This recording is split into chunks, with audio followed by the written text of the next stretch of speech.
তৃতীয় লিঙ্গের মানুষজন পুরুষের ন্যায় তাদেরকে মসজিদে এসে জামাতের সহিত নামাজ পড়তে দেখি না।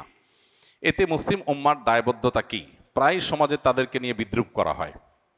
প্রথম কথা হলো, আপনি যাদেরকে তৃতীয় লিঙ্গ বলছেন তারা আসলে কি তৃতীয় লিঙ্গ, নাকি সবগুলো সমকামী, অথবা তাদের অনেকে সমকামী? এটা আগে নিশ্চিত করা দরকার। কিছু মানুষ আছে যারা আসলেই আল্লাহ তাআলা তাদেরকে সৃষ্টি করেছেন এমনভাবে যে তাদের নারী বা পুরুষ হওয়ার দিকটা পরিষ্কার না। তিনি পুরুষ হওয়ার পাশাপাশি তার মধ্যে নারীত্বের কোনো সিমটম বা আলামত আছে, অথবা তার বডির স্ট্রাকচারে নারী হওয়ার পাশাপাশি পুরুষের কিছু আলামত আছে, হতে পারে, যাদেরকে আমরা হিজড়া বলি।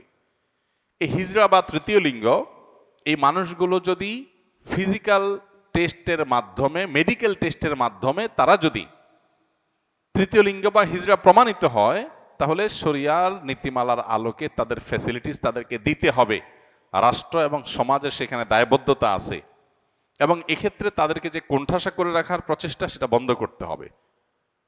এতে কোনো সন্দেহ নাই। একজন মানুষ, তিনি গায়ে গোত্রে পুরুষ, হয়তো নারীত্বের কোনো আলামত তার মধ্যে আছে, তাহলে পুরুষের সমস্ত ফ্যাসিলিটিস তিনি পাবেন।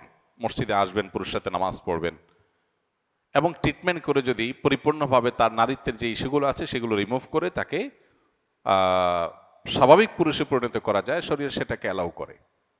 কিন্তু প্রশ্ন হলো, আমাদের সমাজে যাদেরকে আমরা হিজড়া বা তৃতীয় লিঙ্গে বলছি, এদের উল্লেখযোগ্য সংখ্যক মানুষ মূলত হিজড়া বা তৃতীয় লিঙ্গের ভান করেছে। মূলত তাদের মধ্যে অনেক সমকামীরা লুকিয়ে আছে, যেটা আমাদের প্রচলিত আইনে দণ্ডনীয় অপরাধ। হিজড়া সাজলে সেটা সহজ হয়। এর আগে আপনারা পত্রপত্রিকা দেখেছেন, বিভিন্নভাবে উদ্যোগ নেওয়া হয়েছে তাদেরকে চাকরি দেওয়ার জন্য। পরবর্তীতে যখন মেডিকেল টেস্ট করা হলো, দেখা গেল একটাও হিজড়া না।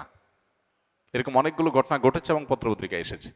আমি সবাইকে বলছি না, অনেকে আছেন যারা হিজড়া, কিন্তু অনেককে ধরে ধরে হিজড়া বানানো হচ্ছে, অনেকে হিজড়া সাজতেছে। মেয়েদের মধ্যে ঢুকার জন্য হিজড়া সাজতেছে পুরুষ হয়ে, আবার ছেলে হয়ে মেয়েদের মধ্যে ঢুকার জন্য তিনি মহিলা হিজড়া, মহিলা টাইপের হিজড়া সাজতেছেন। তো এই জিনিসগুলো নতুন না, এই জিনিসগুলো অনেক পুরাতন। মেডিকেল টেস্টের এই সিস্টেমটা তুলে দেওয়ার জন্য সরকারের একটা অথরিটি আরেকটা অথরিটিকে চিঠি দিয়েছে এবং চেষ্টা করেছে। এটাও এদেশে ঘটেছে। দুর্ভাগ্যজনক, মেডিকেল টেস্টের মাধ্যমে তারা নিজেদেরকে হিজড়া প্রমাণ করার পর তাদের অধিকারগুলো দিতে সমস্যা কোথায়? কিন্তু না, মেডিকেল টেস্ট করতে দিবে না, কারণ মেডিকেল টেস্ট করলে গোমর ধরা পড়ে যাবে যে সমকামীরা এই লেবাস ধারণ করে অনেক সময় তাদের সমকামিতাকে প্রতিষ্ঠিত করছে, চালাচ্ছে। ঠিক একইভাবে যে সমস্ত মানুষগুলো সমাজে আজকে নিগৃহীত, তারা জুলুমের শিকার, তাদেরকে সমাজ কোনোভাবে অন করছে না, সেই মানুষগুলোর অধিকার আদায় করা দরকার। সেটা নিয়ে আমাদের সোচ্চার হতে হবে, কিন্তু অবশ্যই মেডিকেল টেস্টের মাধ্যমে।